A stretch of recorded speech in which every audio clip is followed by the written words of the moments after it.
Let's go back to prehistoric times.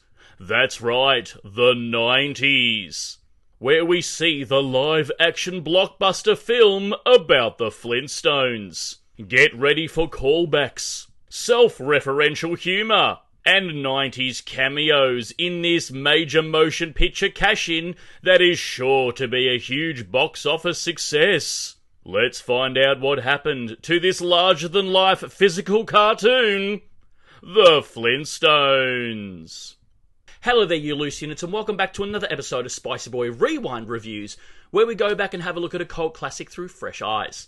And we're going back to the live-action blockbuster of the Flintstones, released in 1994, based on the cartoon that originally aired between 1960 and 1966. And this big screen movie adaptation is directed by Brian Levant, known for directing Problem Child 2, Beethoven, Jingle All the Way, just to name a few. We begin the film witnessing the live-action recreation of the Flintstones cartoon in all of its practical glory, where we meet the star of the show, Fred Flintstone, who works for a construction company Slate & Co. with his bestest friend in the world, Barney Rubble. Fred's a family man, but also a little bit of a dunce.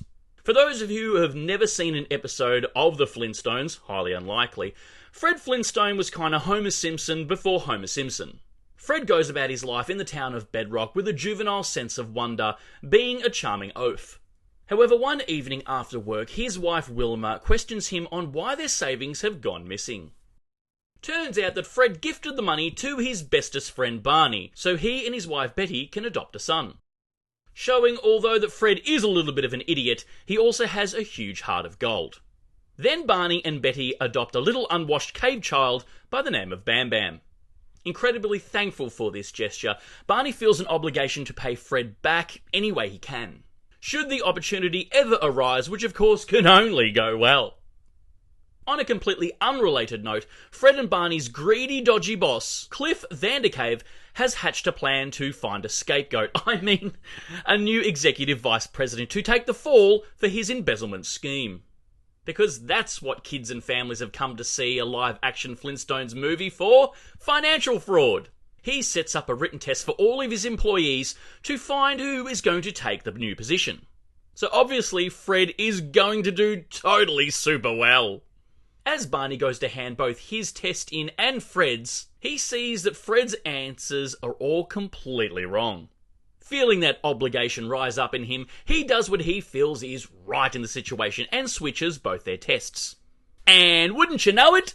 Turns out Fred scored the highest and is awarded the vice president position. He gets a big office, an annoying bird's sidekick, and a young Halle Berry secretary by the name of Sharon Stone.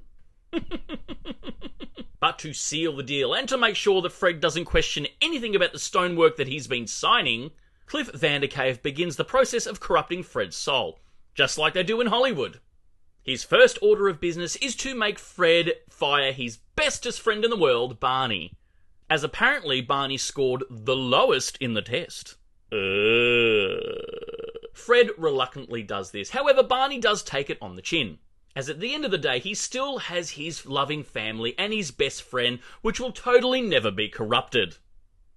Then as time goes on, Cliff rolls out the red carpet. Fred becomes too big for his britches, walking around like the big man on campus with an inflated sense of importance and arrogance. Yeah, that's probably enough metaphorical idioms, I think.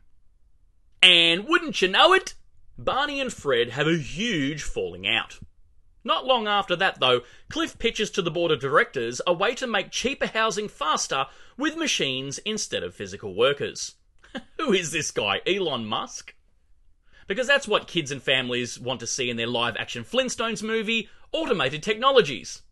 The board of directors, of course, agrees, because money talks and ethics and quality walks. Then all of a sudden, all of Fred's construction buddies are all laid off massively. And whose signature should be on all of the stonework? That's right, good old scapegoat Vice President Freddy Boy himself. Because that's what kids and families have come to see a live-action Flintstones movie for: reduction in force. Fair to say that everything has gone udders up, and Fred must find a way to clear his name and rekindle his friendships. It's a classic tale of careful what you wish for, but also, don't be a dick. I'm not sure who remembers this film when it came out at the time, but this movie was a marketing juggernaut back in 1994. You couldn't go anywhere without seeing this film advertised. They had Happy Meal toys, action figures, arcade and pinball machines, trailers upon trailers. I remember this being advertised absolutely everywhere. However, come today, it seems that practically no one remembers the movie. At the time, they pushed this movie hard, and on paper, it sounded like it was going to be a surefire success. It was perfectly cast for the time, it looked amazing on screen. With an estimated budget of about $46 million, it grossed worldwide over $300 million. However, it was bashed by critics, and the audiences weren't too keen on it either. It's gone down in pop culture as a bit of a piece of shit. But why? Well, if you weren't picking up what I was putting down, the bizarre choice of plot was a bit of a head-scratcher. Incorporating workplace embezzlement, corporate corruption, and marital squabbles.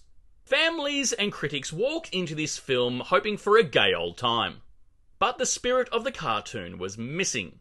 Yeah, sure, it looked like a live-action cartoon on the surface. But audiences were wondering why they just watch Wall Street in Flintstones clothing. It's a bizarre choice from the writers, for sure. And it begs the question, who was this film for? If it was aimed at adults who grew up with the show, obviously being much more mature now, I'm not sure they were eager to see a live-action Flintstones movie without the childlike essence of the cartoon. And it's not really for kids, only in looks alone, as all the corporate bullshit will totally go over their heads and bore the absolute crap out of them. I only ever saw this movie once as a child when it came out. I hired it from the rental store, but I got really bored while watching it and didn't retain any information about the movie after I switched it off. Even watching it recently for this very review, I'm kind of seeing it for the first time. For years, whenever you brought this film up, which was extremely rare as it seemed to be totally forgotten, it was always followed by at least one person saying, "Oh, not that god-awful movie." However, I've got to say, after recently watching it, I didn't completely hate it. It's 90% practical effects, practical sets and vehicles, and the costumes look great and colourful. And the film just has a little bit of shonky CGI, but only minuscule. As aforementioned, the casting was absolutely on point for 1994. The humour is over the top and slapstick and very self-referential. But I've got to say, I actually did giggle a few times out loud while watching this movie.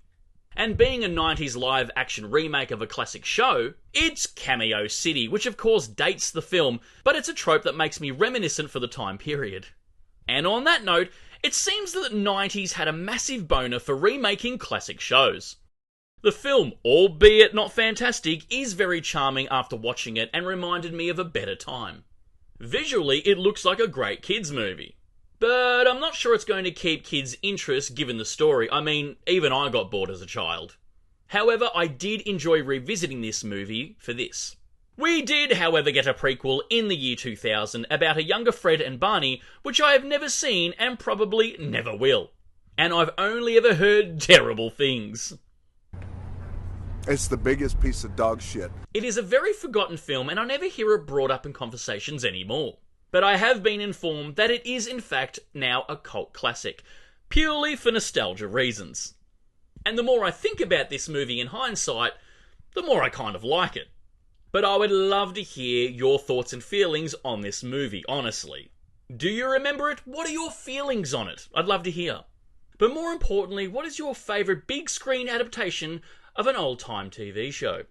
And of course, if you've made it this far into the episode, please give me a thumbs up because your love and support keeps me going, because I just love movies and I assume you do as well. And of course, don't forget to hit that subscribe icon because I give out episodes weekly. And I'll see you back here next week for the next review, but until then, stay spooky, kids.